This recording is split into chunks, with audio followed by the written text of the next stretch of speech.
டே 1 of ரமதான்னு சொல்லிட்டு இப்போ தான் ஸ்டார்ட் பண்ண மாதிரி இருந்துச்சு. அதுக்குள்ளே கை விட்டுன்ற அளவுக்கு தான் நாளுமே இருக்குது. அவ்வளோ சீக்கிரமாக போயிருச்சு.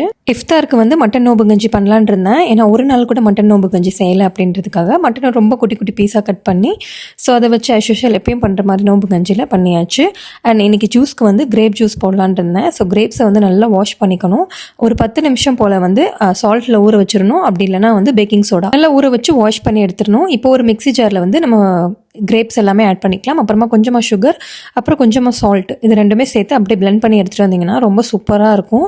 ஸோ ரெஃப்ரெஷிங்காக இருக்கணும் அப்படின்னா கொஞ்சமாக வந்து லெமன், அதுக்கப்புறமா வந்து மின்ட்டும் சேர்த்துக்கோங்க, இன்னுமே நல்லாயிருக்கும். ஸோ எல்லாமே ஜூஸ் போட்டு வச்சுட்டு அப்புறம் கொஞ்சம் ப்ளூபெரிஸும் இருந்துச்சு. ஸோ அதையுமே எடுத்து வாஷ் பண்ணி வச்சுட்டேன். ஸோ இதுக்குமே அதே மாதிரி தான் சால்ட் இல்லைனா வந்து பேக்கிங் சோடா வச்சு வாஷ் பண்ணிக்கணும். அல்ஹம்துலில்லாஹ் வந்து மட்டன் நோம்பு கஞ்சி, அதுக்கப்புறம் கிரேப் ஜூஸு அண்ட் கொஞ்சம் வடை, சமோசா இதெல்லாம் வச்சு அல்ஹம்துலில்லாஹ் எங்களோட இஃப்தாரை கம்ப்ளீட் பண்ணியாச்சு. நாளைக்கு பார்க்கலாம். அது வரைக்கும் பாய்.